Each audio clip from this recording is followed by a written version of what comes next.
নমস্কার, শান্তনু হাজরা বলছি। আজকে 21শে আগস্ট, অর্থাৎ বিশ্ব বুড়ো দিবস। বিশ্ব বুড়ো দিবস বলতে ওয়ার্ল্ড সিনিয়র সিটিজেন ডে। এই ওয়ার্ল্ড সিনিয়র সিটিজেন ডে মানে কি না, কেউ বলে বুড়ো ভাম, কেউ বলে পাজি বা দাদু লাল টমাটম, এইসব। কিন্তু সিনিয়র সিটিজেনদের যে সম্মানটুকু প্রাপ্য আমরা কি তাই দিই? সিনিয়র সিটিজেন যাদের মৃত্যু, যাদের ঘাড়ে নিঃশ্বাস ফেলছে, তাদের দরকার একটু স্নেহ, একটু ভালোবাসা, একটু সাহচর্য আর ওষুধ।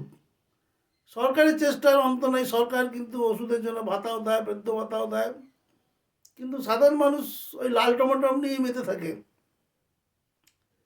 তা আমাদের দেশে হয়েছে কি, বয়স্করা সেই রকম রোজগার করেনি। আগের দিনে রোজগার কম ছিল। আমরা আজকে যে টাকাটা রোজগার করি তারা তো পারতো না। স্বাভাবিক তাদের দাম আগে থেকেই কমে আছে। আজকে মানুষ যারা কাজকর্ম করে, যারা চাকরি বাকরি করে, তাদের প্রচুর আয়। কিন্তু এই বয়স্ক লোকেরা, যাদের মধ্যে হ্যাঁ যারা পুরনো বয়স্ক, প্রচুর পয়সা মালিক, তারা তাদের যোগ্য সম্মানটা পায়। কিন্তু আমজনতা ওই দাদু লাল টমাটম, বাড়ি থেকে বেরোতে পারে না, মোহনবাগান ইস্ট বেঙ্গল নিয়ে তর্কাতর্কি করতে পারে না, পার্টি পলিটিক্স নিয়ে তারা আলোচনায় অংশগ্রহণ করতে পারে না। তাদের একটাই কথা, বুড়ো ভাম। কেউ বলে পাজি, কেউ বলে বেটা মরলেই বাঁচি, কালকের ফুলমালা আজকের বাসি। সবাই একদিন বুড়ো হবে, বুড়ো ভাম হবে।